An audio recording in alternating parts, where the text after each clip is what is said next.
Afternoon, everyone. चलिए दोस्तों, I welcome all of you to our new batches of CA Intermediate Financial Management starting from today. दोस्तों, CA Intermediate का Financial Management यानी कि हमारा subject group number 2 का FM और SM वाला सब्जेक्ट, उसका 50 मार्क्स का पोर्शन फाइनेंशियल मैनेजमेंट, हम यहां पर उसे पढ़ना शुरू कर रहे हैं। इससे पहले कि मैं आपको फाइनेंशियल मैनेजमेंट क्या होता है उसके बारे में बताऊं, let me first introduce myself to you. I am Praveen Khatod and I am a chartered accountant of batch year 2005. So it's been 18 years since I am a chartered accountant. When I became CA in year 2005, I worked at various places. I worked in Infosys at Bangalore, then I moved to Mumbai, and then I moved to America. In America, I worked for 2.5 years, and while I was in America, I pursued 2 more degree courses. One is CFA and another is CPA. CFA is Chartered Financial Analyst. So it is considered as the topmost degree in the field of finance. And CPA is Certified Public Accountant, just like we have CAs in India, they have CPAs in America. In year 2010, I came back to India, and since then I am into teaching field. So I teach various subjects at intermediate and final level.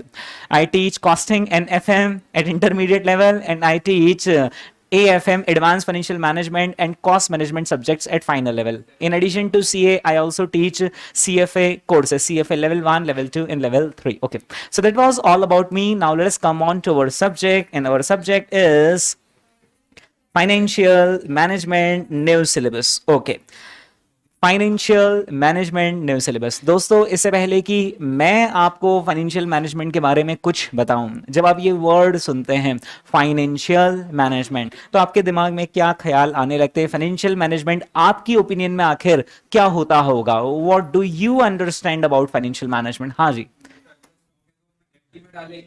Very good. यानी अगर हमारे पास कुछ surplus funds है तो आखिर हम उसे कहां पर इन्वेस्ट करें? हम उसे फिक्स डिपॉजिट में लगाएं या फिर हम उसे स्टॉक मार्केट में लगाएं? हाँ जी,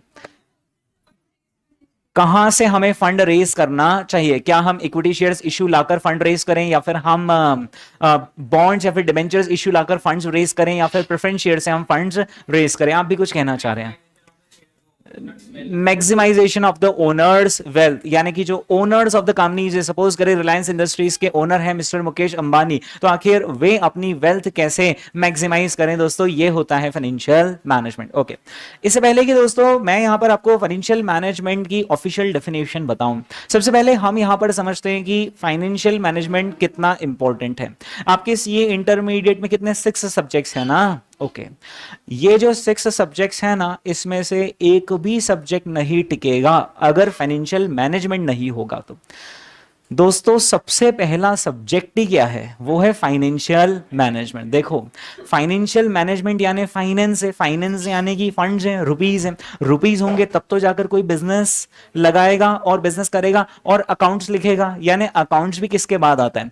फाइनेंस के बाद। अच्छा, अकाउंट्स लिखने के बाद जैसे जैसे उसका सेल्स थोड़ा थोड़ा सा बढ़ता जाएगा और उसको अपने आप को जीएसटी में रजिस्टर करना पड़ेगा, तो जीएसटी में रजिस्टर करने के लिए उसे सेल्स की एक लिमिट को क्रॉस करना पड़ेगा, और सेल्स करने के लिए, बिजनेस में सेल्स करने के लिए पहले तो उसे क्या चाहिए? फंड्स चाहिए, फाइनेंस चाहिए, ताकि वो प्रोडक्शन करें। यानी जो जीएसटी है, यानी कि जो इनडायरेक्ट टैक्सेस है, वो भी किसके बाद आता है?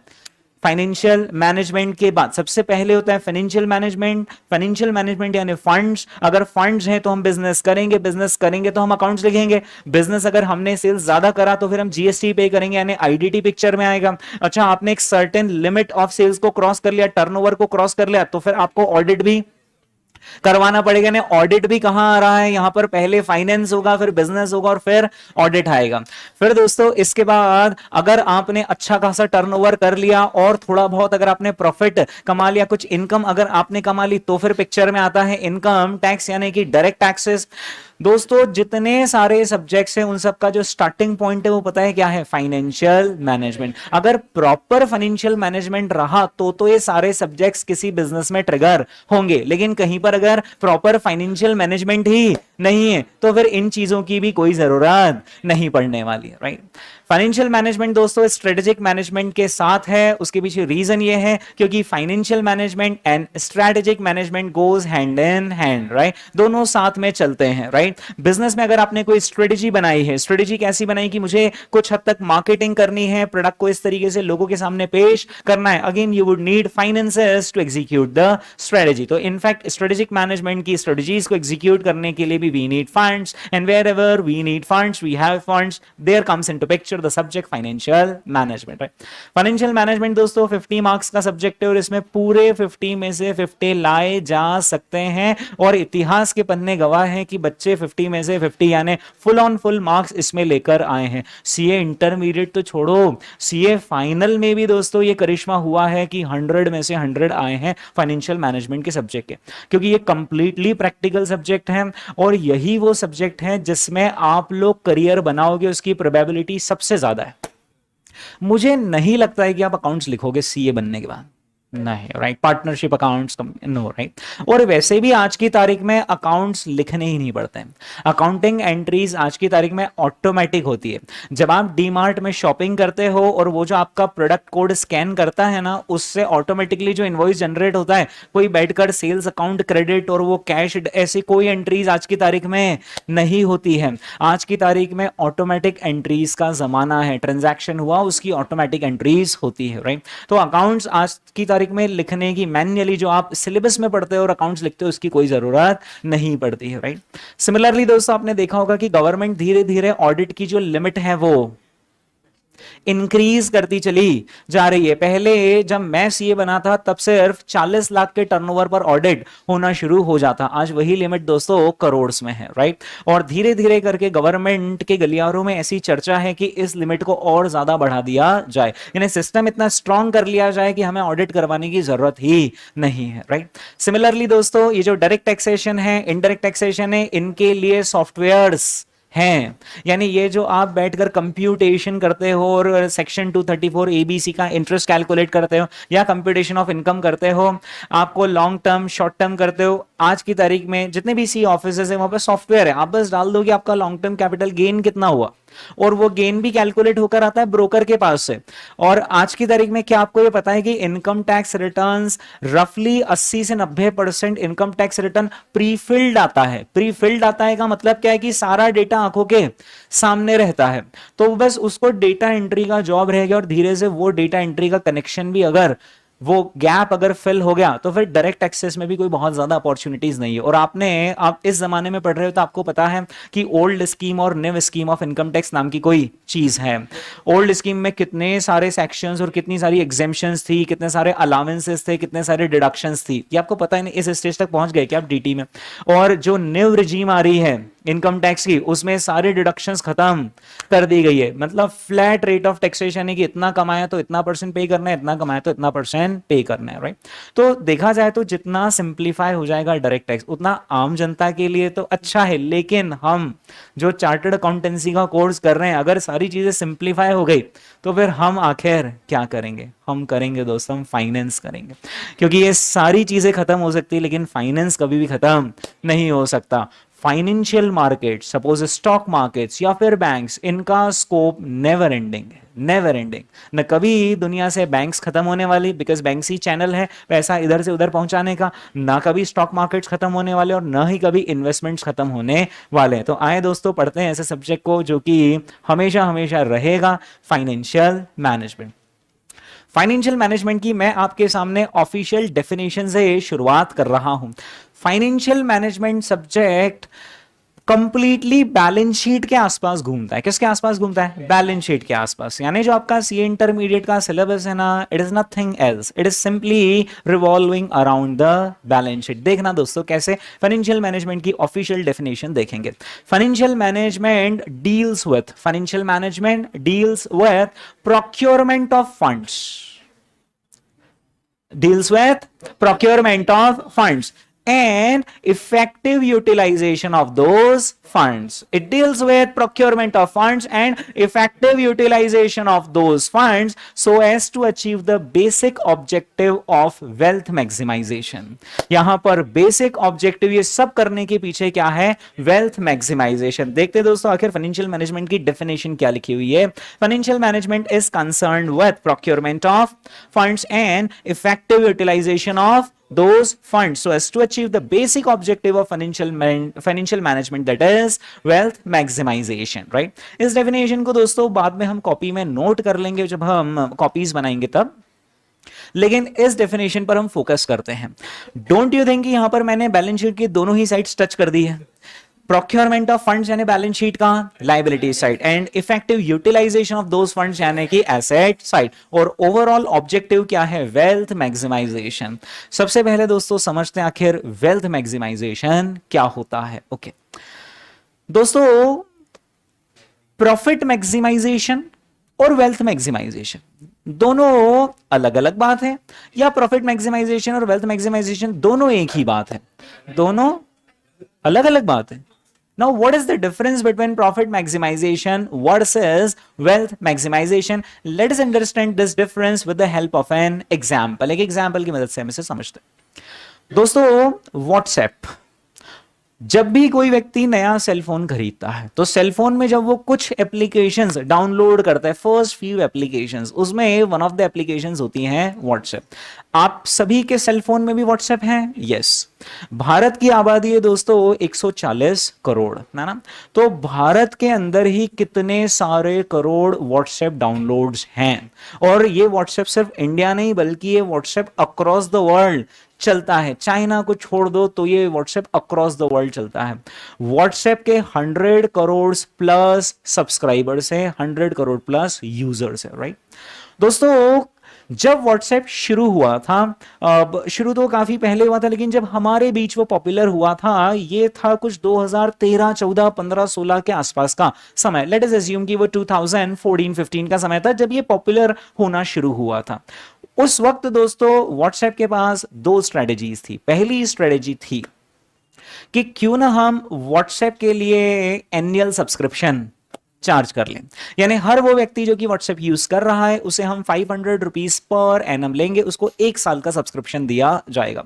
इनफैक्ट आप तो काफी यंग लोग लग रहे हो, आपने आई डोंट थिंक 2013-14 में मोबाइल चलाया था या चला लिया था? नहीं, राइट? चलाया था. आप पूछना दोस्तों, आपके अगर एल्डर ब्रदर एंड सिस्टर्स हो या फिर घर पर मम्मी पापा, उन्होंने अगर व्हाट्सएप यूज किया हो तो उस वक्त यानी 2013, 14, 15, 16 में जब आप व्हाट्सएप डाउनलोड करते थे ना, तो उसमें आपको 1 ईयर का फ्री सब्सक्रिप्शन मिलता था. 1 year free subscription, and after 1 year you will be charge 500 rupees. उसमें ऐसा लिखा हुआ रहता था.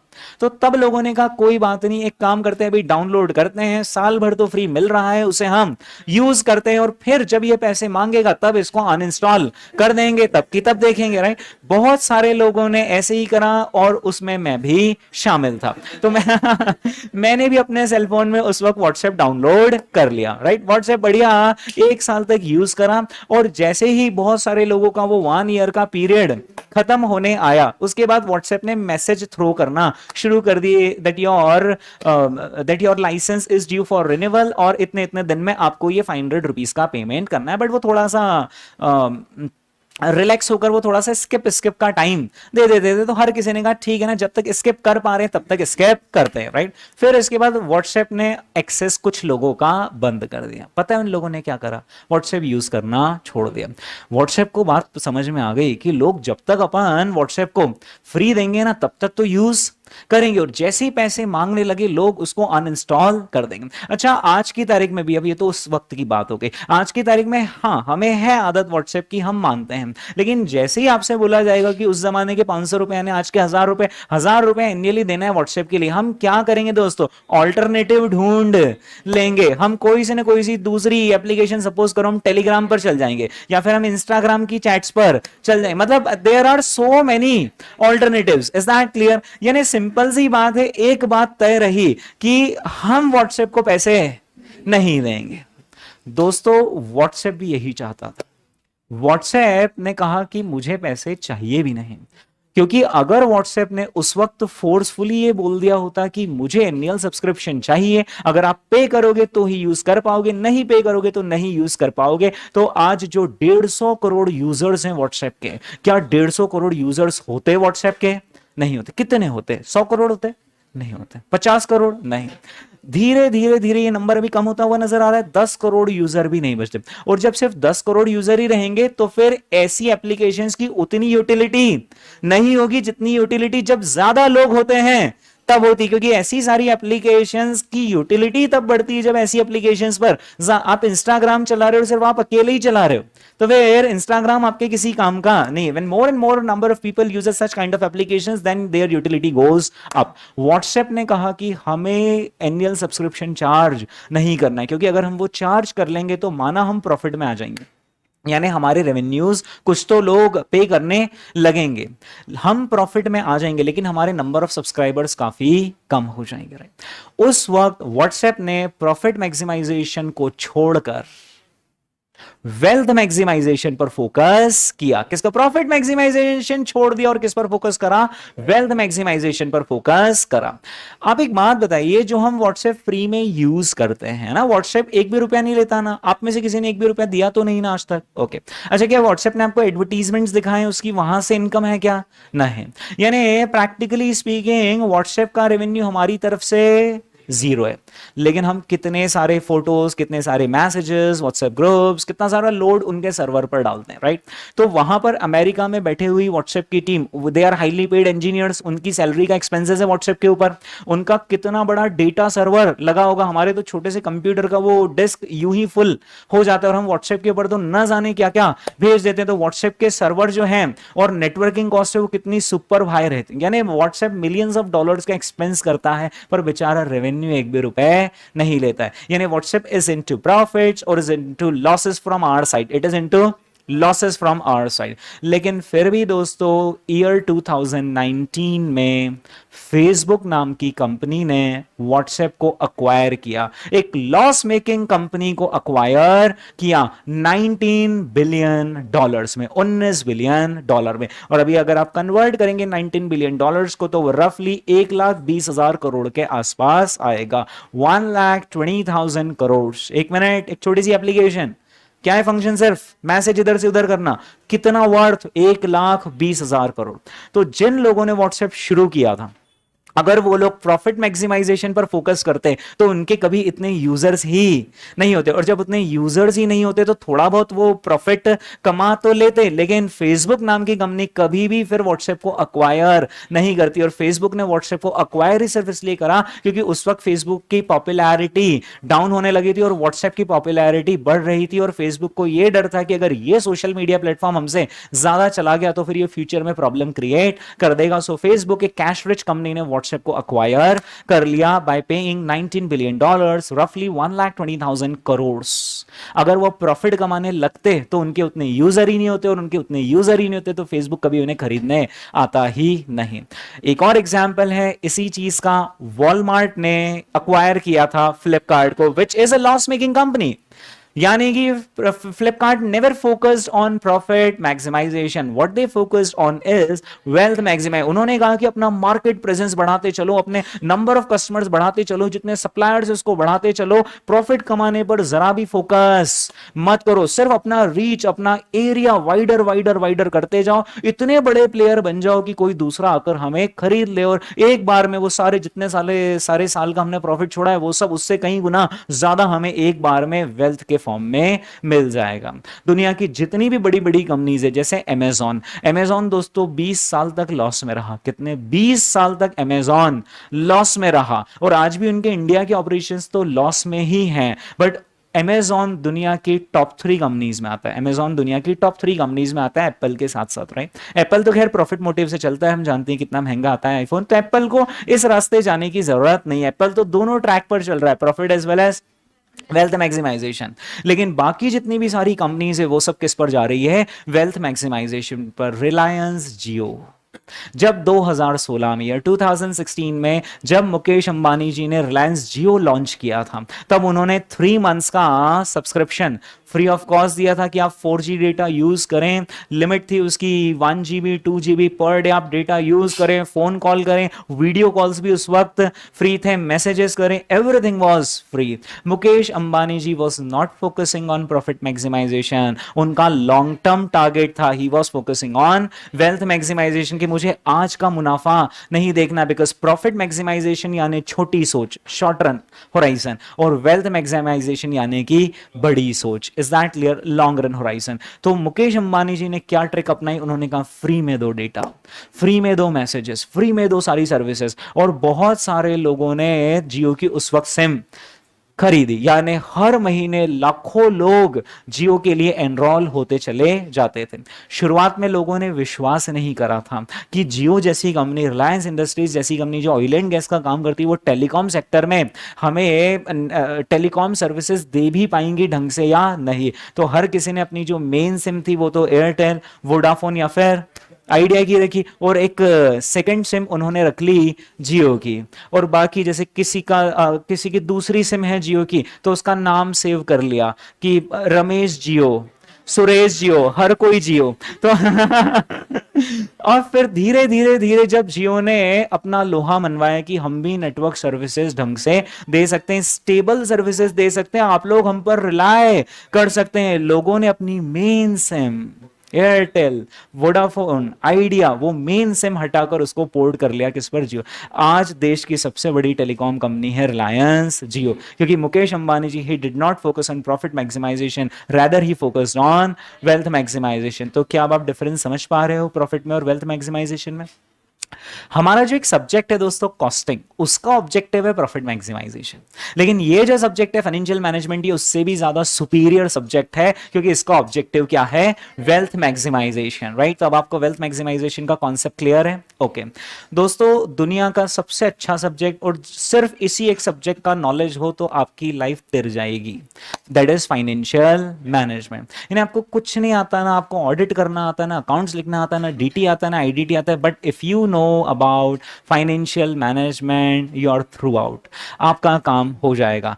और इनफैक्ट अगर आपको बाकी सारे सब्जेक्ट्स आते हैं लेकिन फाइनेंशियल मैनेजमेंट नहीं आता, तो बाकी सब कुछ करके भी जो आप पैसा कमाओगे उसका अगर आप प्रॉपर फाइनेंशियल मैनेजमेंट नहीं कर पाओगे तो आप मेहनत ही करते रह जाओगे, मेहनत से ही बस पैसा कमाते रह जाओगे, लेकिन उस पैसे का अगर प्रॉपर मैनेजमेंट नहीं हो पाया तो सिर्फ आप मेहनत करते रह जाओगे। समझते हैं दोस्तों आखिर फाइनेंशियल मैनेजमेंट क्या है? आपको ये जानकर खुशी होगी कि आईसीआई ने जो आपका सिलेबस डिजाइन करा है, इंटरमीडिएट का प्लस फाइनल का, इस सिलेबस में आपको इन्वेस्टमेंट कैसे करना वो सिखाया जाता है, यानी कंपनीज का वैल्यूएशन कैसे करना, शेयर मार्केट में पैसा कैसे लगाना, mergers and acquisitions investment banks के लिए कैसे करना, पोर्टफोलियो मैनेजमेंट किस तरीके से किया जाए। या आप में से कुछ लोगों ने अगर स्टॉक मार्केट में कभी पैसा लगाया होगा तो आपने फ्यूचर्स एंड ऑप्शंस के बारे में सुना होगा, डेरिवेटिव्स के बारे में सुना होगा, और भी एडवांस इंस्ट्रूमेंट्स होते हैं लाइक स्वैप्स होते हैं, इंटरेस्ट रेट डेरिवेटिव्स होते हैं, फॉरेन करेंसी इंस्ट्रूमेंट्स होते हैं, इन सारी चीजों को कवर किया गया। लेकिन इसके लिए आपको करना पड़ेगा थोड़ा सा इंतजार,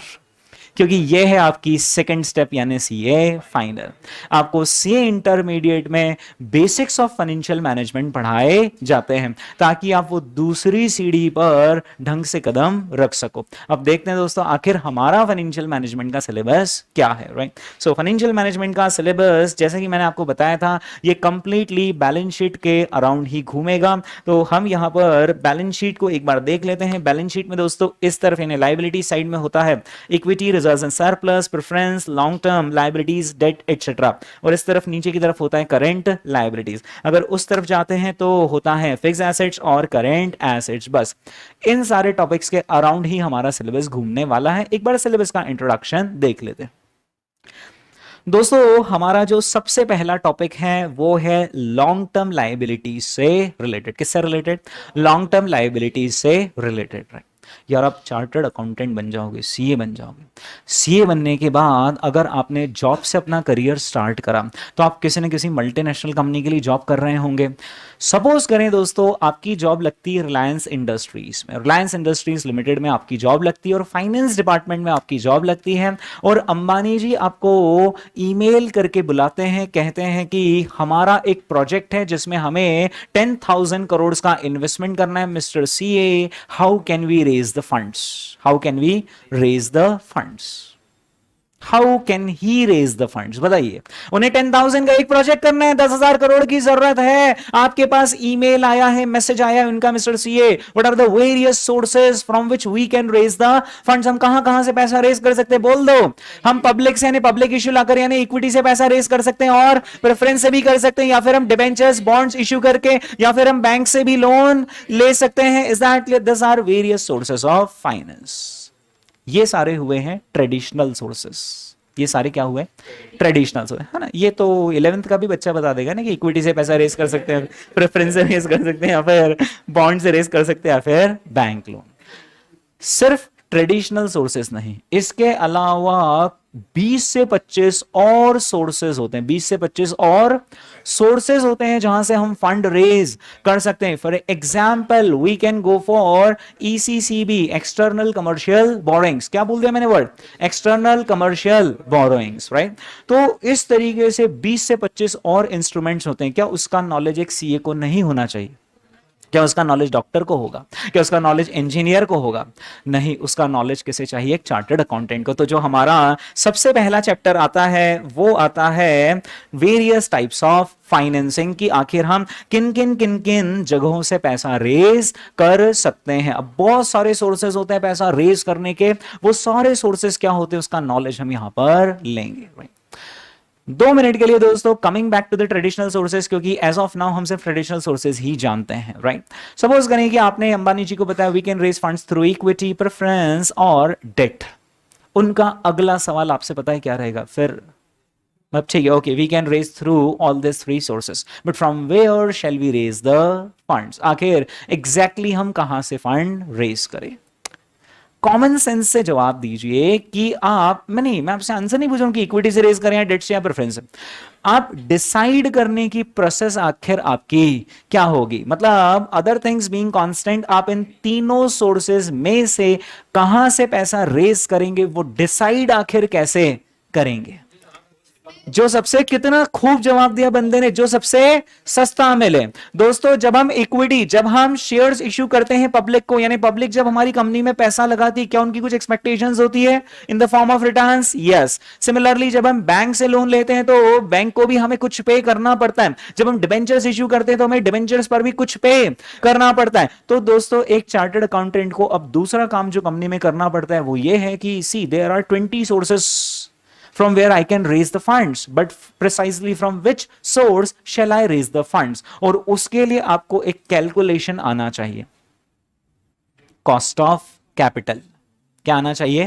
कॉस्ट ऑफ कैपिटल, कि मैं जो कैपिटल रेज करूंगा इक्विटी से उसकी आखिर मुझे कितनी कीमत देनी, मैं जो कैपिटल रेज करूंगा बैंक से आखिर मुझे उसकी कितनी कीमत देनी, जो मैं डेट से पैसा, डिबेंचर से पैसा रेज करूंगा आखिर मुझे उसकी कितनी कीमत देनी है। और मैं तो इन सारे सोर्सेज में से उस सोर्स से फंड रेज करूंगा जहां पर मेरी cost of raising the fund सबसे कम आए। Is that clear? तो ये कैलकुलेशन दोस्तों सीखते हैं हम हमारे सेकेंड टॉपिक में, और सेकेंड टॉपिक क्या है? कॉस्ट ऑफ कैपिटल, यानी कॉस्ट ऑफ कैपिटल का कैलकुलेशन कैसे होता है वो हम सेकंड चैप्टर में सीखते हैं, राइट। अपने कॉमन सेंस से जवाब देना दोस्तों कि जब भी आप कोई बिजनेस क्रिएट करते हैं, या फिर सपोज करें कि अंबानी जी एक नया कोई वेंचर शुरू कर रहे हैं, है ना, क्या 100% फंडिंग वो इक्विटी से करेंगे, या फिर 100% फंडिंग वो डेट से करेंगे, या फिर वो सारे सोर्सेस को यूज करेंगे, सारे सोर्सेस, राइट। लेकिन अब बड़ा सवाल पता है क्या है कि इन सारे सोर्सेज में आखिर इक्विटी कितना, प्रेफरेंस आखिर कितना, और डेट आखिर कितना? क्योंकि बहुत सिंपल सी बात है, जो सबसे महंगा सोर्स ऑफ फंड होगा वो debt, bank loan, preference, equity, इन सभी में से सबसे महंगा सोर्स ऑफ फंड कौन सा होगा? सबसे महंगा सोर्स ऑफ फंड होगा इक्विटी। क्योंकि आप एक काम करो, मैं एक नई कंपनी शुरू कर रहा हूं, है ना, आपके पास दो ऑप्शन है, या तो आप मुझे लाख रुपए in the form of debt दे दो, और या फिर आप लाख रुपए मुझे in the form of equity दे दो। बताओ आपको डर कहां ज्यादा लग रहा है? इक्विटी में डर इसलिए ज्यादा है क्योंकि कल को डूबे तो सबसे पहले इक्विटी ही डूबेंगे, है ना, डेट का तो नंबर बाद में आता है, राइट। तो क्योंकि इक्विटी की रिस्क सबसे ज्यादा है तो कॉस्ट ऑफ इक्विटी भी सबसे ज्यादा ही। एक काम करो ना, आप लाख रुपए दे दो ना मुझे लोन के फॉर्म में, 10% पे दे दो, ठीक है, मैं लोन लेने को तैयार हूं आपसे, है ना, 10% दूंगा। और आप बोल रहे हो कि इक्विटी, तो चलो ना इक्विटी में 5% में मान लो, आप मान जाओगे क्या? या आप बोलोगे नहीं इक्विटी में तो ज्यादा चाहिए, इक्विटी में इन्वेस्टर्स को रिटर्न ज्यादा चाहिए, तो कंपनी के लिए जो सबसे हाईएस्ट कॉस्ट वाला फंड होता है वो क्या होता है? Equity, right. अब दोस्तों आप एक बात बताइए, तो फिर देखा जाए तो कायदे से हमें फंड कहां से रेस करना चाहिए? जो सबसे सस्ता सोर्स है, और सबसे सस्ता सोर्स ही क्या होता है? डेट, क्योंकि जो डेट के फॉर्म में पैसा देता है वो सबसे सेफ होता है, और कल को अगर कंपनी का लिक्विडेशन भी होता है तो सबसे पहले पैसा उसे ही मिलता है, तो डेट हमें सबसे सस्ता मिल रहा है। तो अगर जो हमें 10,000 करोड़ का प्रोजेक्ट लगाना, एक काम करो पूरा 10,000 करोड़ का डेट ही ले लो। नहीं, जैसे ही आप पूरे 10,000 करोड़ डेट के फॉर्म में लगाने जाओगे ना, तो वो जो डेट वाला है पीछे हट जाएगा कि नहीं, देखा जाए तो अब सारी रिस्क हमारे ही ऊपर है, क्योंकि इक्विटी तो आगे है ही नहीं, क्योंकि इक्विटी रहता है तो हमारे पास कुशन रहता है कि कल को कुछ लॉसेस हुए तो शुरुआत वाले लॉसेस कौन एब्जॉर्ब करेगा? इक्विटी को। इसलिए दोस्तों जब भी हम कोई नया प्रोजेक्ट करते हैं तो हमें डिजाइन करना पड़ता है कैपिटल स्ट्रक्चर। क्या डिजाइन करना पड़ता है? Capital structure, which means we have to decide about the proportion of equity, proportion of preference and proportion of debt, कि आखिर हम एक एप्रोप्रिएट प्रोपोर्शन क्या रखें इन सारे सोर्सेस का, ताकि कॉस्ट भी शूट अप नहीं हो जाए और ऐसा भी नहीं हो कि हमारी जो कंपनी है वो अनकंफर्टेबल सिचुएशन में आ जाए। आप सोचो ना, अगर आपने सारा पैसा डेट से रेज कर लिया तो डेट में तो आपकी किस्त ड्यू होती जाती है, इंस्टॉलमेंट्स, और कल को अगर बिजनेस को हमें चलाने में 2 साल का समय लग गया, कितने, 2 साल का समय, राइट, तो फिर डेट थोड़ी ना रुकेगा आपके लिए, debt is not going to wait for you, वो तो बोलेगा मेरा इंस्टॉलमेंट ड्यू है, लेकिन वेट कौन कर लेगा? इक्विटी वेट कर लेगा। तो इसलिए आपको एक अप्रोप्रिएट मिक्स इन सभी का करना पड़ेगा। आखिर वो मिक्स कैसे डिजाइन किया जाता है वो है हमारा तीसरा चैप्टर, यानी कि एक मिनट, 30, हाँ, कैपिटल स्ट्रक्चर। आखिर कैपिटल स्ट्रक्चर कैसे डिजाइन करते हैं, राइट, यानी डिसीजन कैसे लेते हैं कि कब पैसा इक्विटी से रेज करना है, कब डेट से करना है, और कितना रेज करना है, ठीक है दोस्तों। इसके बाद एक और बहुत ही स्पेशल सा चैप्टर है, and that is leverages, right, और लेवरेजेस बहुत ही जादुई चैप्टर है, राइट। अब इसके बारे में मैं ज्यादा डिटेल आपको इंट्रोडक्शन में नहीं बता रहा हूं, क्योंकि जो हमारा पहला चैप्टर है जिससे हम पढ़ाई की शुरुआत करेंगे वो होगा ही लेवरेजेस, राइट। बट ये वो चारों टॉपिक है जो किससे कनेक्टेड है? बैलेंस शीट की लायबिलिटी साइड में long term sources of fund से कनेक्टेड है। जो इसमें पहला बता रहा है कहां कहां से पैसा रेज कर सकते हैं, दूसरा बता रहा है जहां से रेज करेंगे वहां की कॉस्ट कैसे कैलकुलेट करना, तीसरा बता रहा है कि उन सारे सोर्सेस को किस रेशियो में मिक्स करना, और चौथा चैप्टर एक्चुअली हमें फायदा बताता है कि आपने डेट से जो पैसा रेज करा हुआ है आखिर उसका आपको फायदा कितना मिलेगा, राइट। ये हुए दोस्तों सारे के सारे हमारे क्या सोर्सेस ऑफ फाइनेंस। जो मैंने फाइनेंशियल मैनेजमेंट की आपको डेफिनेशन बताई थी, क्या बताई थी फाइनेंशियल मैनेजमेंट की definition? Financial management is concerned with procurement of funds, right. तो इन चैप्टर्स को पढ़ के हमें समझ आने लगेगा कि कहां कहां से फंड रेज कर सकते हैं, कितनी कॉस्ट पर रेज कर सकते हैं, और आखिर कितना कितना कहां से रेज करना अप्रोप्रिएट होगा। So financial management is concerned with procurement of funds and effective utilization of those funds. Now here comes the step number 2, कि अब हमने अगर पैसा रेज कर लिया तो आखिर इस पैसे को कहां पर लगाया जाए। रिलायंस इंडस्ट्रीज में हमारी जॉब चल रही है, अंबानी जी ने हमें मीटिंग पर बुलाया है, 2 बजे का समय है, हमें मीटिंग पर जाना है। अच्छा, बड़े लोगों की एक आदत रहती है, वो मीटिंग का टाइम 2 बजे नहीं रखते हैं, वो मीटिंग का टाइम रखते हैं 2:07 पर आना है। मतलब जो मीटिंग शेड्यूल होती है ना, 2 बजकर कितने minute, 7 minute. So now you know the importance of even 1 minute की, हर एक मिनट की आखिर क्या इंपॉर्टेंस। तो टाइम जो आपको देंगे वो क्या देंगे, 2:07। नाउ यू विल बी, नहीं यार बॉस 1 मिनट भी अगर लेट हुआ तो अपॉइंटमेंट कैंसिल हो जाएगा। सो ये जो बड़े लोग रहते हैं बहुत स्पेसिफिक रहते हैं टाइम को लेकर, कि 2:07 पर मीटिंग, 2:07 पर आपकी मीटिंग स्केड्यूल्ड है मिस्टर अंबानी जी के साथ। 2:07 पर शार्प ये मीटिंग शुरू हो गई। उन्होंने आपके सामने टेबल पर 4 प्रपोजल्स रख दिए। पहला प्रपोजल उन्होंने बोला कि हम एक रियल एस्टेट कंपनी शुरू कर सकते हैं, क्योंकि रियल एस्टेट में खूब पैसा है यार, जमीन खरीदो, प्रोजेक्ट्स लगाओ, जब तक हमारा प्रोजेक्ट कंस्ट्रक्ट होता है तब तक तो जमीन के ही भाव डबल हो जाते हैं, कंस्ट्रक्शन मटेरियल भी महंगा हो जाता है, तो जब तक वो फ्लैट बिकने आता है तब तक ऑलरेडी उसके भाव डबल हो जाते हैं, पैसा एक का दो होता है। और अंबानी जी को पैसों की आखिर क्या कमी? उन्होंने कहा एक मेरे पास प्रपोजल है कि क्यों ना मैं रियल एस्टेट कंपनी फ्लोट कर दूं। दूसरा प्रपोजल उन्होंने आपके सामने रखा कि क्यों ना मैं एफएमसीजी का ब्रांड लेकर आ जाऊं, मैं अपने खुद का एफएमसीजी का ब्रांड स्टार्ट कर दूं, मुझे नेटवर्क की आखिर क्या कमी है।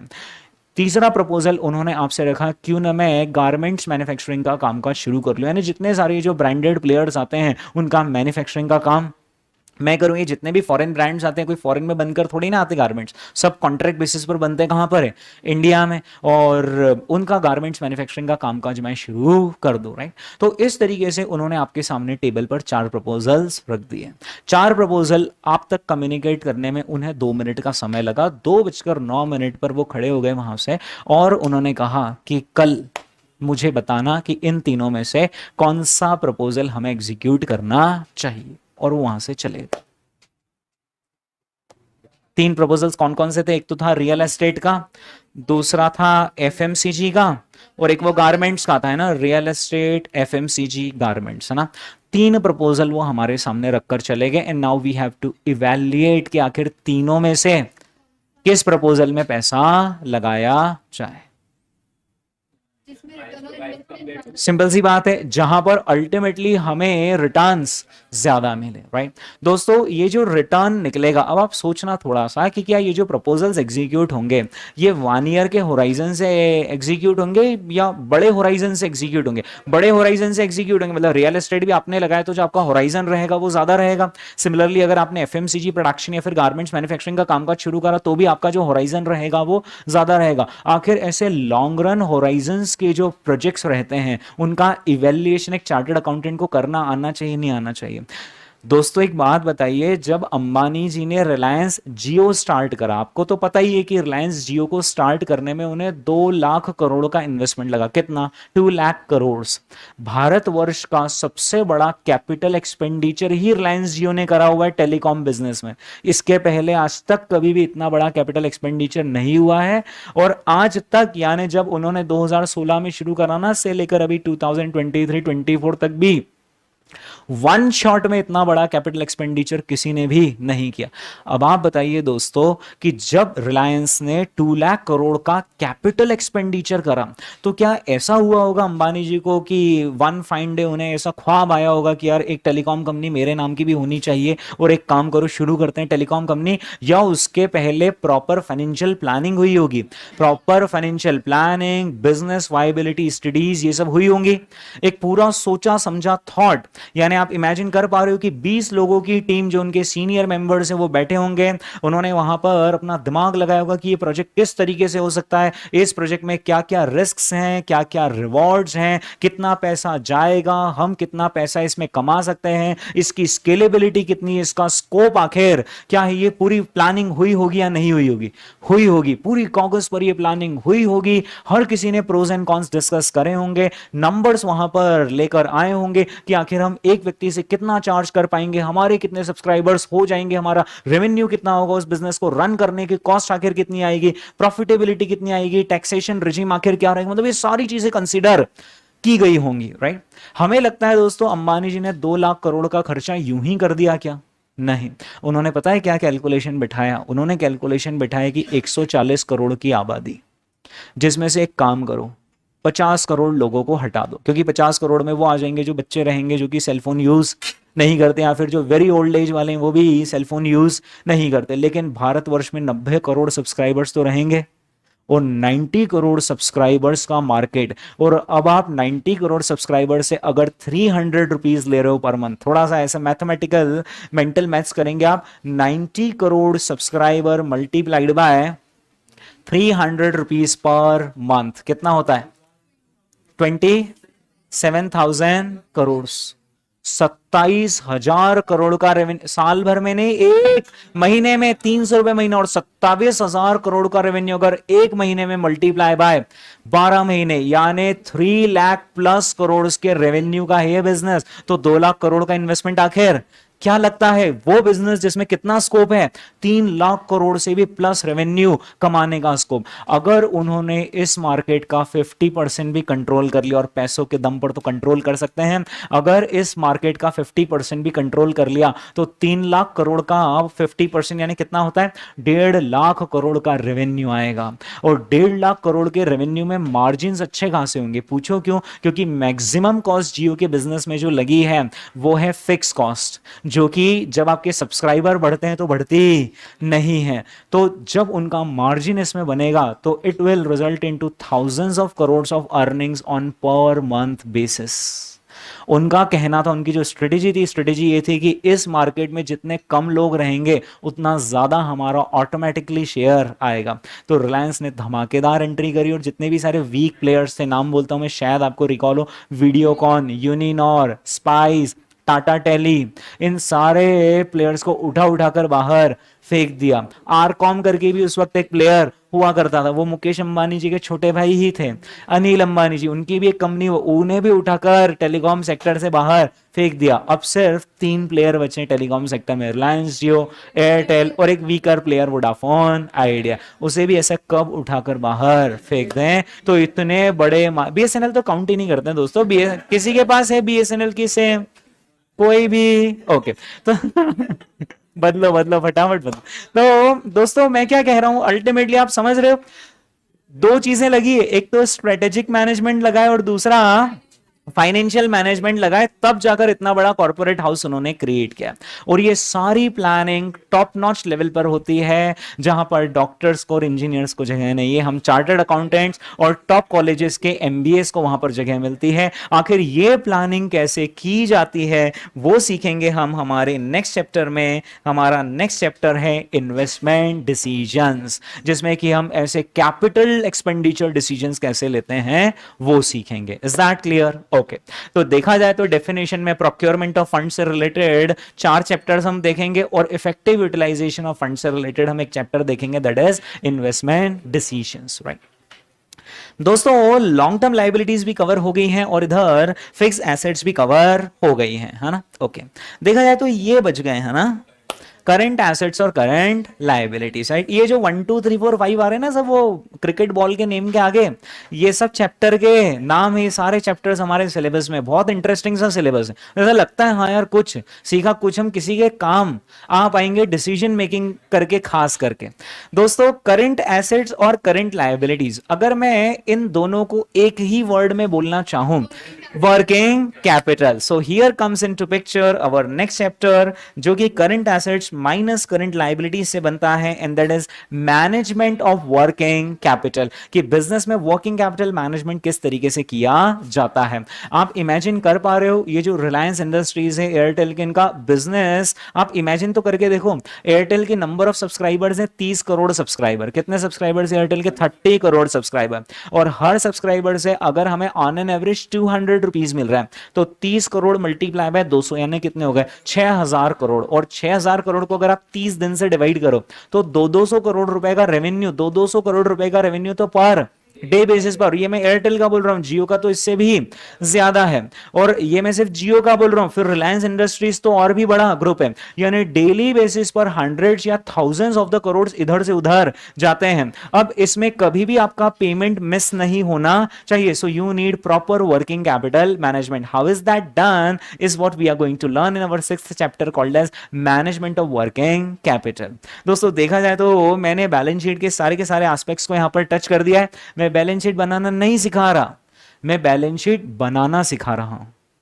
अरे मैं बैलेंस शीट ऐसे लिखना नहीं सिखा रहा हूं कि इक्विटी यहां और फिक्स एसेट 80,000 रुपए। बैलेंस शीट बनाना, बैलेंस शीट की नींव कैसे रखी जाती, हम नींव रखेंगे, अकाउंट्स वाले उसकी अकाउंटिंग एंट्री बाद में कर देंगे। हम बैलेंस शीट की नींव रखना सीख रहे हैं, कहां से पैसा लाएं और कहां पर लगाएं, और वर्किंग कैपिटल का मैनेजमेंट किस तरीके से करें। यानी हम है विधाता, हम क्रिएट करेंगे और वो लोग बस उसकी अकाउंटिंग एंट्री करेंगे कि ठीक है कैश आया इतना तो अकाउंटिंग एंट्री, पेमेंट करा इतना तो अकाउंटिंग एंट्री। दोस्तों साल भर जब ये बिजनेस चलता है तो बिजनेस कुछ प्रॉफिट कमाता है, right? Then that is termed as profit after taxes, because we earn before tax profit, we have to pay tax to the government, so we earn profit after tax. Just imagine, right? आपको पता है कि Reliance industries का साल भर का profit आखिर कितना है? दोस्तों रिलायंस इंडस्ट्रीज का प्रॉफिट है 15,000 करोड़। प्रॉफिट, रेवेन्यू, टर्नओवर नहीं बोल रहा हूं, रिलायंस इंडस्ट्रीज का प्रॉफिट कितना है? 15,000 करोड़, 15,000 करोड़ एक क्वार्टर का। एक क्वार्टर का प्रॉफिट है रिलायंस इंडस्ट्रीज का कितना? 15,000 करोड़। और साल भर का रिलायंस इंडस्ट्रीज का प्रॉफिट है 60,000 करोड़, 60,000 करोड़ का प्रॉफिट आता है। आपको विश्वास नहीं होता तो मैं अभी उनका यहां पर इनकम स्टेटमेंट आपके सामने ओपन कर दूं, मुझे भी काफी दिन हो गए देख। ओपन करना है क्या? एक बार इतना बड़ा नंबर देखना चाह रहे हो आप? ओके, तो आपकी एक ख्वाहिश दोस्तों पूरी कर देते हैं। एक काम करते हैं, तो हमें वेबसाइट पर जाना पड़ेगा। चलो हम बीएसई की वेबसाइट पर चलते हैं, और बीएसई की वेबसाइट पर हम यहाँ पर टाइप करते हैं रिलायंस इंडस्ट्रीज। ओके, और रिलायंस इंडस्ट्रीज के ये लिखे हुए आपके सामने रिजल्ट्स। ओके, अब रिलायंस इंडस्ट्रीज के जो रिजल्ट लिखे हुए हैं उसमें आप यहाँ पर देखिए फाइनेंशियल ईयर 2022-23 में, ठीक है? और रिलायंस इंडस्ट्रीज का जो फर्स्ट रो लिखी वो तो रेवेन्यू लिखी है। आप रेवेन्यू को 2 मिनट के लिए छोड़ दीजिए, उसके ठीक नीचे क्या लिखा है? Net profit. और नेट प्रॉफिट कितना है फाइनेंशियल ईयर 2022-23 का? 44,000 करोड़। अरे ये करोड़ में है प्रॉफिट, 44,000 करोड़।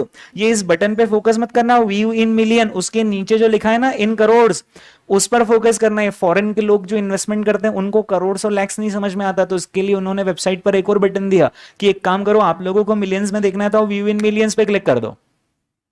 1 मिनट, अपने को करोड़ समझ में आता है, कितना प्रॉफिट आ रहा है? 44,000 करोड़। सर आप तो कितना बोल रहे थे? 60,000 करोड़। निकला कितना? दोस्तों ये रिलायंस इंडस्ट्रीज का स्टैंड अलोन प्रॉफिट है, स्टैंड अलोन मेन कंपनी का। अभी जो सब्सिडियरीज का प्रॉफिट जब कंसोलिडेट होकर आएगा तो कंसोलिडेटेड प्रॉफिट और ज्यादा आ जाएगा, राइट? ये स्टैंड अलोन प्रॉफिट है। कंसोलिडेटेड के लिए मुझे थोड़ा सा ज्यादा डिटेल में जाना पड़ेगा, और यहाँ पर ये जो स्टैंड अलोन और कंसोलिडेटेड वाला बटन है ना वो प्रेस करना पड़ेगा। तो ये मैं जब एनुअल ट्रेंड पर जाता हूँ और ये जो मुझे नेट प्रॉफिट नजर आता है ना 44,000 करोड़, ये स्टैंड अलोन प्रॉफिट है। कंसोलिडेटेड प्रॉफिट 60,000 करोड़, बहुत होते हैं यार, 60,000 करोड़ बहुत होते हैं यार, 60,000 करोड़ का प्रॉफिट, राइट? अब दोस्तों ये जो प्रॉफिट सामने टेबल के सामने रखा हुआ है, कितना हर साल कितने रखे हुए हैं? 60,000 करोड़ रुपए टेबल के सामने रखे हुए हैं। तो फिर बिजनेसमैन को अरे वो तो बढ़ रहा है प्रॉफिट, तो देखो ना बढ़ रहा है। 30,000 था, फिर 31 हुआ, फिर 39 हुआ, 44, और ये स्टैंड अलोन प्रॉफिट है। कंसोलिडेशन आपका चैप्टर हो गया क्या अकाउंट्स में?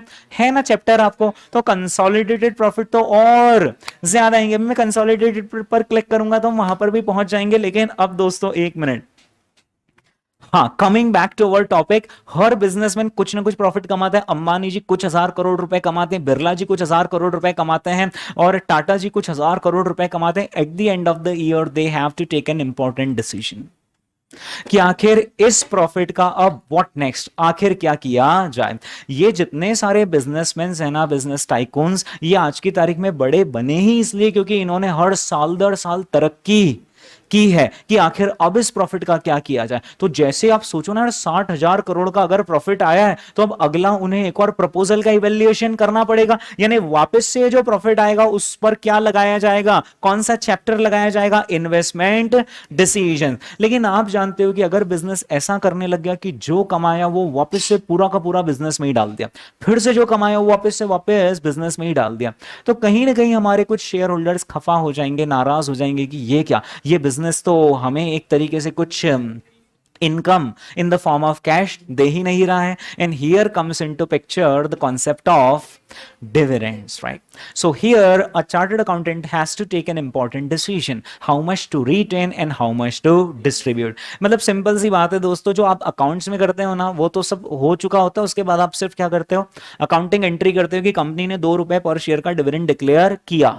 पर हम पता है क्या सीखेंगे, ये 2 रुपए पर शेयर आखिर क्यों किया? Why not 4 rupees and why not 1 rupee? Is that clear? So we are going to be the creator, right? हम बिजनेस चलाएंगे, ये देख रहे हो आप, हम बिजनेस चलाएंगे, अकाउंट्स वाले उसका अकाउंटिंग करेंगे, जीएसटी वाले उसका टैक्स रिटर्न बनाएंगे, ये लोग इनकम टैक्स रिटर्न बनाएंगे, ये लोग ऑडिट करेंगे. So who runs the business is financial management guy, right? तो हमारा नेक्स्ट चैप्टर आता है पिक्चर में, 7th चैप्टर, और 7th चैप्टर होता है डिविडेंड डिसीजंस, कि डिविडेंड डिसीजंस आखिर किस तरीके से लिए जाते हैं. ठीक है दोस्तों, ये जब हमने बिजनेस पूरा साल भर चला लिया और हमने eight the end of the year dividend decisions भी लेना सीख लिया, डिविडेंड डिसीजंस, राइट? हर बिजनेसमैन को अपने आप को दूसरे से कंपेयर करना पड़ता है, बहुत जरूरी यार. आप खुद भी जब पढ़ाई करते हो, जब आपने सीए फाउंडेशन की पढ़ाई करी होगी, तो आप आपके फ्रेंड्स के साथ जो बातचीत करते थे उसमें यही होता था ना यार, तेरा कितना हो गया, मेरा इतना हो गया, तो हम उससे कंपेयर करते हो, यार इसने तो एक चैप्टर ज्यादा कर लिया, तो फिर हम अगले दिन स्पीड पकड़ देते कि नहीं यार अब अपने को भी करना है. तो उसी तरीके से हर बिजनेसमैन पता है क्या करता है, अपने आप को एक दूसरे से कंपेयर करता है, राइट? और कंपेयर करने के लिए हमें कैलकुलेट करने पड़ते हैं ratios. So here comes into picture कि आखिर हमारा बिजनेस किस डायरेक्शन में जा रहा है.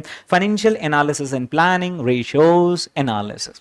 शायद आपको ऐसा लगेगा कि रेशियोज तो हमें आते हैं. यहां पर चैप्टर का नाम रेशियोज नहीं है, चैप्टर का नाम क्या है? Ratio analysis. यानी रेशियोज का एनालिसिस कैसे किया जाए, एक पर्टिकुलर रेशियो आया तो वो रेशियो आखिर क्या कहता है. Is that clear? तो रेशियो एनालिसिस होगा हमारा next chapter. So this are the 8 chapters we are going to cover. Don't you think, देखा जाए तो हमने बिजनेस के सारे ब्रॉड एस्पेक्ट्स को यहां पर टच कर लिया है. Is that clear? ये हुआ हमारा दोस्तों 8 टॉपिक का सिलेबस. ये 8 टॉपिक्स हमें कवर करने हैं. मैं जब वो चैप्टर आपको पढ़ाते जाऊंगा तो बताते जाऊंगा कि ऑन एन एवरेज एक चैप्टर कितने मार्क्स का है, राइट? ओवरऑल हमारा पेपर बनता है 50 मार्क्स का. ठीक है, ओके दोस्तों, ये सिलेबस आप नोट करना चाह रहे हैं, आप इसका फोटो लेना चाह रहे हैं, ओके.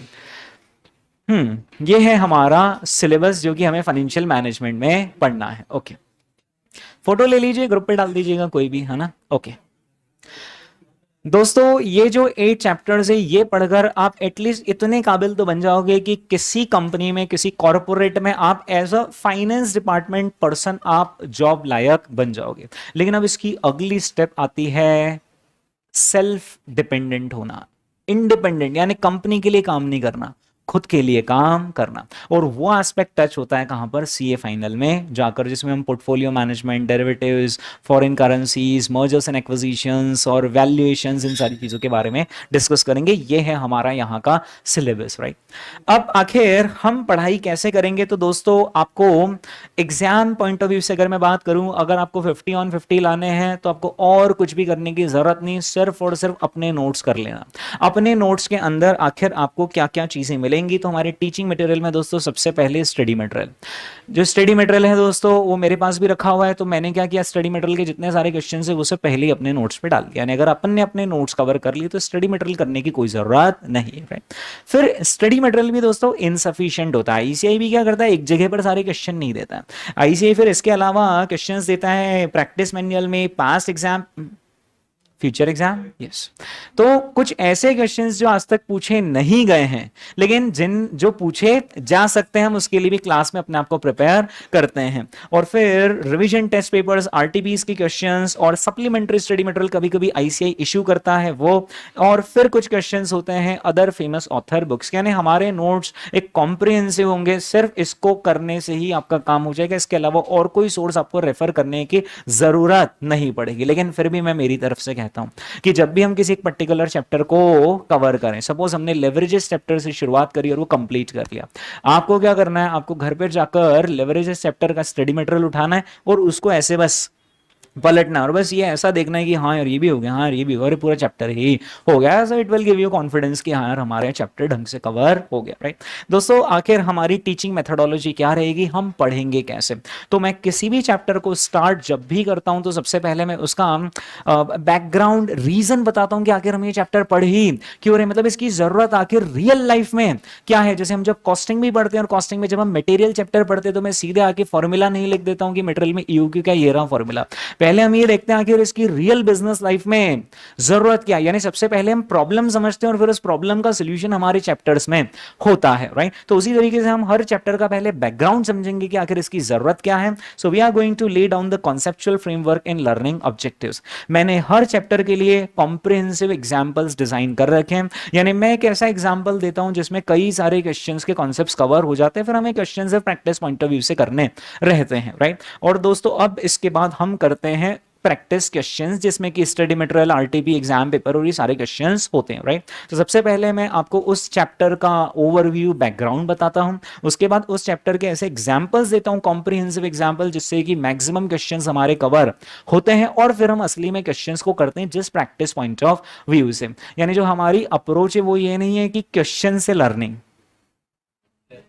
लर्निंग से क्वेश्चंस, राइट। हम पहले कॉन्सेप्ट लर्न करते हैं, उसको जा जाकर क्वेश्चंस पर अप्लाई कर देते हैं, ना कि ऐसा करते कि क्वेश्चन करते जा रहे हैं और सीखते जा रहे हैं। हम सीख सब पहले लेते हैं और फिर मैं आपसे एक्सपेक्ट करता हूं कि आप अब उन चीजों को क्वेश्चन पर अप्लाई कर पाए। फिर दोस्तों इसके बाद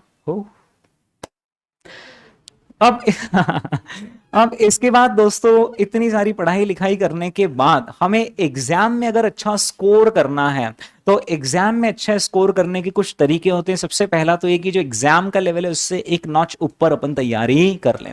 जब हम 8th में थे तो हमें 7th इजी लगने लगी, जब हम 9th में गए तो हमें ऐसा लगा कि 8th का ही पेपर एक बार बस और हो जाए तो इस बार अच्छे नंबर लेकर आ जाएंगे। तो उसी तरीके से जब मैं आपको इंटरमीडिएट का एफएम पढ़ा रहा हूं तो मैं आपको इंटरमीडिएट का FM+1 लेवल के लिए प्रिपेयर कर दूंगा, ताकि कल को अगर टफ पेपर भी आए you would be in a position to handle such papers. मई 2023 में ऐसा कहते हैं अपने तो नहीं दूसरे स्टूडेंट्स कि पेपर टफ आया था, क्योंकि जब आप प्रिपेयर ही उतना करोगे जितना लेवल है और उससे थोड़ा सा भी ऊपर आ जाएगा तो फिर तो आपको टफ लगेगा ही लगेगा, लेकिन अगर आप उससे ऊपर लेवल पर प्रिपेयर करोगे तो ऐसे टफ अटेम्प्ट को आप पार कर पाओगे, राइट। तो सबसे पहली चीज तो ये कि हम क्वेश्चंस नहीं, हम एडवांस क्वेश्चंस भी करेंगे, राइट। दूसरी चीज ये दोस्तों कि आपका क्या एक ही पेपर है या आपको 2 पेपर एक साथ रिवाइज करने आखिरी दिन। आपको इधर एफएम भी पूरा रिवाइज करना है और ये 8 चैप्टर अपने आप में मतलब कंप्लीट सब्जेक्ट, इनमें प्रैक्टिकल्स भी, इनमें थ्योरीज भी, एमसीक्यूज भी हैं, और फिर उधर स्ट्रेटेजिक मैनेजमेंट के आपके 5 चैप्टर्स वो भी आपको करने हैं, और थ्योरी पर आखिरी दिन ज्यादा फोकस करना पड़ता है, क्योंकि अगर आपने आखिरी दिन थ्योरी नहीं करी, आपने तो दिया ही होगा ना सीए फाउंडेशन में लॉ का पेपर, तो अगर आप लॉ का पेपर अटेंड करने पहुंच जाओ और बिना लॉ आखिरी दिन रिवाइज करे तो आप कुछ लिख ही नहीं पाओगे। तो वैसे ही स्ट्रेटेजिक मैनेजमेंट को आपको आखिरी दिन बहुत सारा समय देना पड़ेगा। यानी अगर आपके पास 24 आवर्स है, लगभग 24 घंटे रहते हैं ना आपके पास एक पेपर से दूसरे पेपर के बीच में जो गैप रहता है, जो आपका आवर्स रहते हैं स्टडी आवर्स, वो 24 आवर्स भी नहीं आते, वो जो मेरा कैलकुलेशन है वो 20 आवर्स ही आते हैं। आप शाम को 5 बजे पेपर आपका छूटा, 6 बजे तक आप लगभग घर पहुंचे, 6 से कब तक पढ़ सकते हो? 10 या 11, कितने हो गए? 5 घंटे। 10 से 11 12, मैं सुबह जल्दी उठा दूंगा आपको।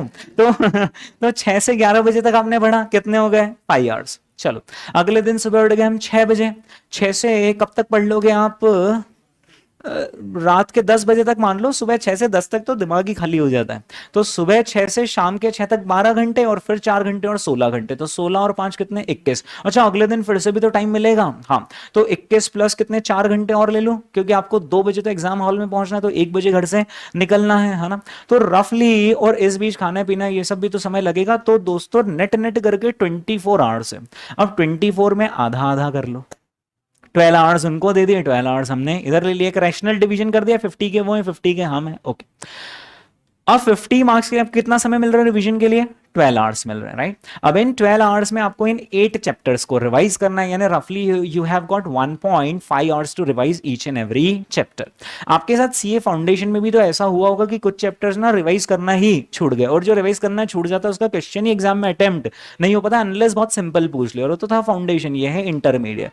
अभी जो सबसे टफेस्ट लेवल है ना सीए का, वो फाइनल नहीं बचा, वो सबसे टफेस्ट लेवल ही इंटरमीडिएट हो गया, क्योंकि अभी आईसीआई की जो स्ट्रेटेजी चेंज हो रही है वो ये हो रही है कि बच्चों को फाउंडेशन इंटर तक रोक लो, जिन जिन को रोकना है, और जो फाइनल में आ गया उसको फिर धक्का लगाकर आगे भेज दो, सीए बना दो। तो आपका सबसे टफेस्ट लेवल होने वाला है। आपके पास 1.5 आवर्स है to revise each and every subject, और एक भी चैप्टर अगर छूट गया आपका तो फिर वो इसका क्वेश्चन एग्जाम में अटेम्प्ट नहीं। अब 1.5 आवर्स में अगर आपको एक चैप्टर रिवाइज करना है तो you have to be well prepared with your last day revision plan, कि मुझे क्या क्या देखना है, क्या क्या करना है और क्या क्या नहीं करना है। लास्ट डे रिविजन प्लान भी दोस्तों हम क्लास के अंदर बनाएंगे। So here comes into picture our top of the pyramid, that is last day revision questions, advance level questions. आपने मुझसे कॉस्टिंग पढ़ रखा है, आप मुझसे पढ़ ही रहे हो, तो हम एक और चीज एड्रेस करते हैं हमारी पढ़ाई में कि कहां पर बच्चा एग्जाम में मिस्टेक कर देता है।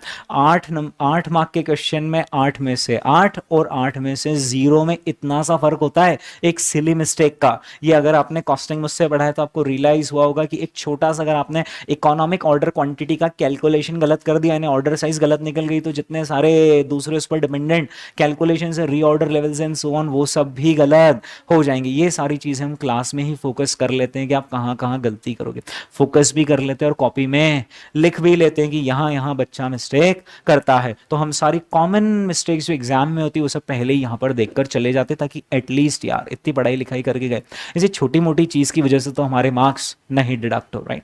दोस्तों हम जब पढ़ाई करेंगे तो आपको 2 कॉपीज बनानी रहेगी, एक होगी हमारी कॉन्सेप्ट कॉपी और एक होगी हमारी सॉल्यूशंस कॉपी। कॉन्सेप्ट कॉपी के अंदर जो मैंने आपको बोला ना, comprehensive examples, concepts, common mistakes, वो सारी चीजें हम कहां लिख लेंगे, कॉन्सेप्ट कॉपी। और जो प्रैक्टिस क्वेश्चंस है, जो हमारी बुकलेट के क्वेश्चंस रहेंगे, उन्हें हम कहां सॉल्व करेंगे, सॉल्यूशंस कॉपी में हम सॉल्व करेंगे। दोस्तों पूरी फाइनेंशियल मैनेजमेंट की दूरी यानी इन 8 चैप्टर्स का सफर हम यहां पर तय करेंगे।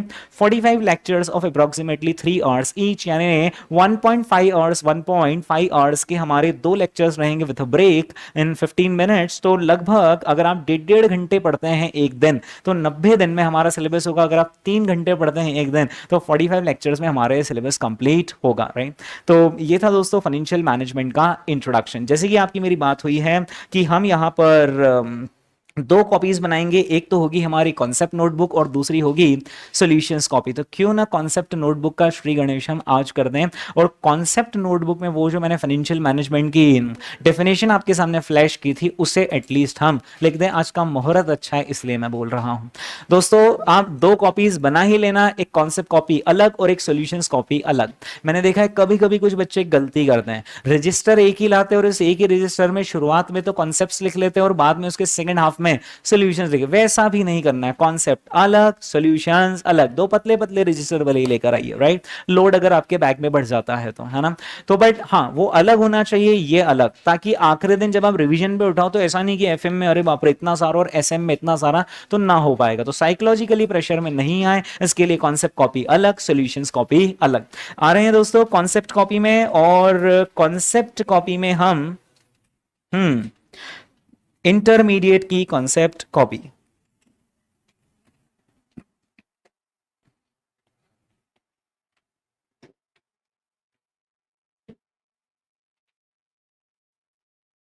एफएम फाइनेंशियल मैनेजमेंट,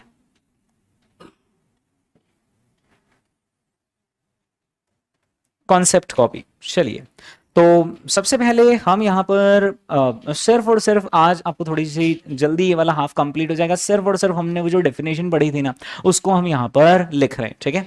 तो सबसे पहला हम यहाँ पर पढ़ रहे हैं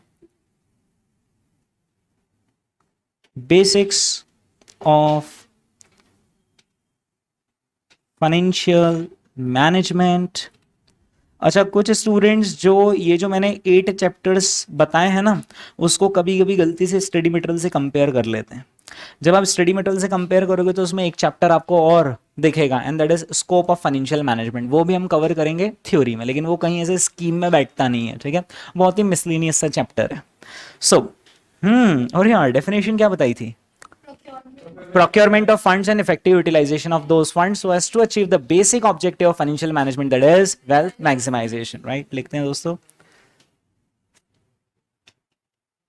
so financial management is concerned with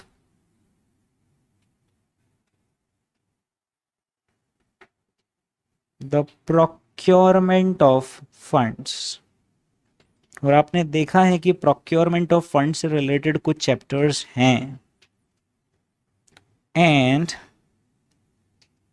utilisation या इफेक्टिव यूटिलाइजेशन, इफेक्टिव यूटिलाइजेशन, और उसमें लगता है talent, effective utilization of those funds so as to achieve the basic objective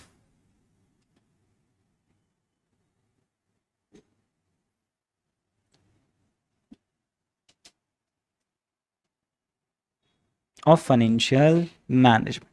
और कोई भी आपसे पूछ ले कि ये जो सब्जेक्ट पढ़ रहे हो बेटा इसका ऑब्जेक्टिव आखिर क्या है, तो आप कहेंगे वेल्थ मैक्सिमाइजेशन।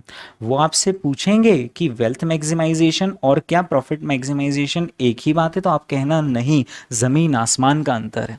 दोनों में से ज़्यादा ब्रॉडर ऑब्जेक्टिव कौन सा है? वेल्थ मैक्सिमाइजेशन ज़्यादा ब्रॉडर ऑब्जेक्टिव है, बड़ी सोच है। प्रॉफिट मैक्सिमाइजेशन छोटी सोच है। Is that clear? ठीक है, so that is the objective of financial management, right. जो कॉस्टिंग सब्जेक्ट हम पढ़ते हैं उसका ऑब्जेक्टिव वेल्थ मैक्सिमाइजेशन नहीं, कॉस्टिंग का ऑब्जेक्टिव प्रॉफिट मैक्सिमाइजेशन, कि कॉस्ट कैसे बचाना, कैसे इकोनॉमिकली किसी काम को करना और प्रॉफिट फॉर दैट ईयर बढ़ाना। लेकिन ये कहता है प्रॉफिट फॉर दैट ईयर नहीं, मैं तो profit for the life time बढ़ाने की बात कर रहा हूं। Is that clear? ओके दोस्तों, ये हमने समझा यहाँ पर फाइनेंशियल मैनेजमेंट का, हमने इंट्रोडक्शन देखा, हमने यहाँ पर सब्जेक्ट का ऑब्जेक्टिव देखा, और अब हम इसके अगले वीडियो में हमारे बेसिक से शुरुआत करेंगे और पहला चैप्टर जो होगा हमारा लेवरेज, उससे शुरुआत करेंगे। अभी के लिए बस इतना ही।